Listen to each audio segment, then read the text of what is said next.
All right, viewers, let's move ahead to the big story we're tracking right now. The Delhi police special cell has recovered burned phones intentionally destroyed by suspects. Section 201B will be added to the charges given the deliberate seizure and destruction of evidence.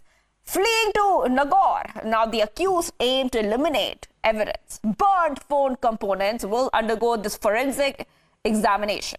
The incident suggests a conspiracy with a deliberate, I repeat, a deliberate phone burning to conceal the evidence. That's the top update we're getting for you right now. The investigation is underway.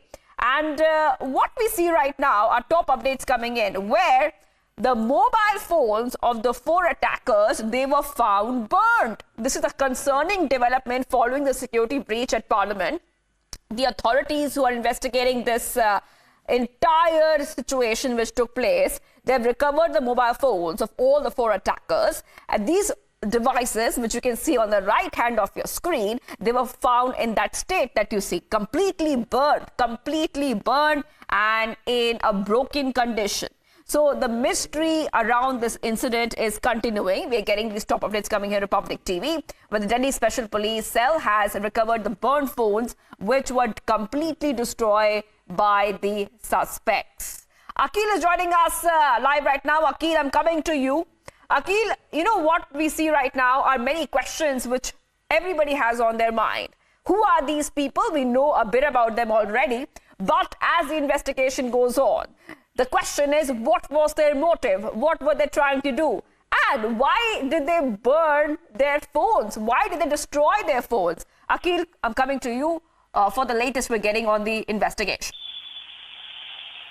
And absolutely, that's the mystery, because the police team, the special cell police team, have been working on that front, and the investigation is currently going on right now. What we know so far, that Lalit Jha, who is the main conspirator, in this case, has been trying to hide all those information from the police. So that's why what he did basically when he left Delhi and went to Nimrana, from Delhi to Nimrana initially, and when he found that the police has been still chasing him, then he left Nimrana and then went to Nagaur. Then first initially he hid in Rajasthan's Nagaur, and then he realized that police is still trying to confront him, and then he came back to Delhi again and surrendered in front of the police team at Kartavyapath police station. But what we know so far in this case, that this is crucial evidence which could have been in the phones of the 4 accused, who have been identified as Sagar Sharma, because Sagar Sharma is the one who basically entered inside the parliament, and from the gallery he buzzed into the aisle of the parliament. So Sagar Sharma was one of the key characters in this entire evidence, and apart from him, there was another person who has been identified as a Manoranjan, who is from Karnataka's Mysuru. So two persons who went inside have got some crucial evidence. And what we know so far, apart from those 2, Sagar Sharma and Manoranjan, there were 2 other people who have been identified as Amol Shinde. Amol Shinde is from Maharashtra's Latur district, and apart from him, Amol Shinde, there's one more female person in this case who has been identified as Neelam Azad, who is from Haryana's Jind.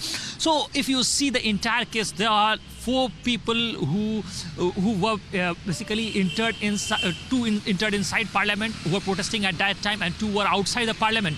But apart from that, there's one more important character who has been identified as Lalit Jha. Lalit Jha was the one who was conspiring everything, and he was the one who kept phones of all those 4 individuals initially who were arrested.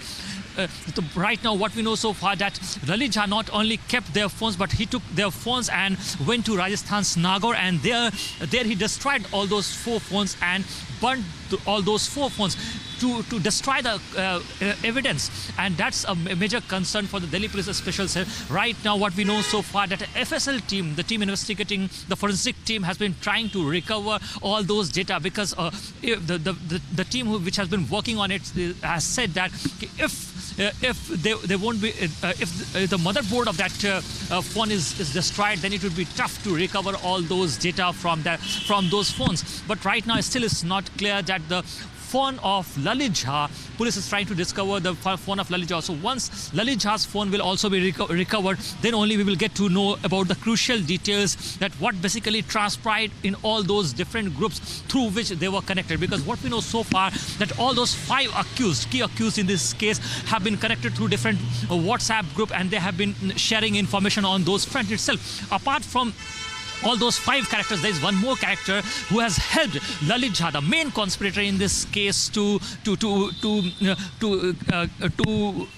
move from Delhi to Rajasthan. So Lalit Jha has been helped by Mahesh. Mahesh is one of the key players in this case who helped not only logistically but provided aid to Lalit Jha also, because what we know so far that Mahesh cousin, who has been identified as Kailash, so there are 3 links attached to Rajasthan.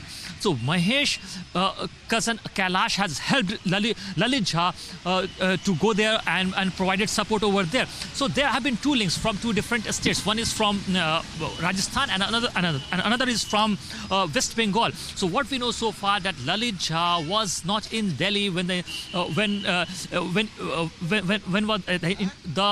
plan to execute this security threat was going on. So initially Lalit Jha was in Kolkata. He used to live there. For the last 3 years, Lalit Jha was living over there. But 3 days before the incident, 3 days prior to the incident, Lalit Jha came to Delhi on December 10th. So initially what has happened on December 10th, Lalit Jha dropped his father to the railway station, and because his father, Devanand Jha, who lives in Bihar's Darbhanga district. So Lalit Jha is from Bihar's Darbhanga district, and he dropped his father to the railway station, and then he told his father that he has some urgent work, and that's why he's going to Delhi. But the urgent work, what we saw, this was a horrific incident which they planned to carry out inside the parliament. So if you see on 2 different fronts, Lalit Jha had made different plans along with other conspirators. So initially the plan A, which was created by all those intruders, was to self-immolate themselves inside the parliament, but they couldn't get the gel. So that's why they postponed that plan, and then they opted for the smoke guns plan using canisters. So that's the plan B. So the plan was to get attention from the authority. That's why they have been conspiring this for a very long time.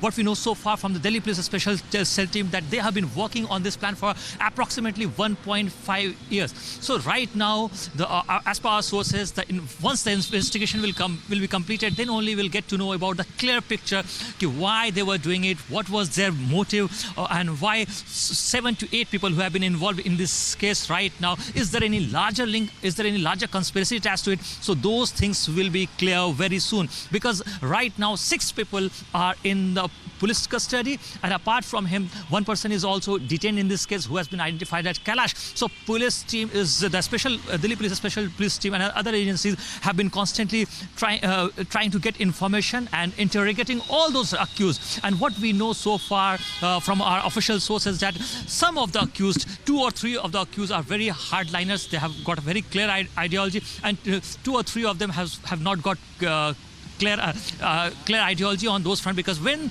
the police team, the investigative team, have been asking them questions, they kept on changing their stance and their answers. So the police team has been corroborating all those statements, because at one point of time they gave some different answer, and on the same question they gave some different answer.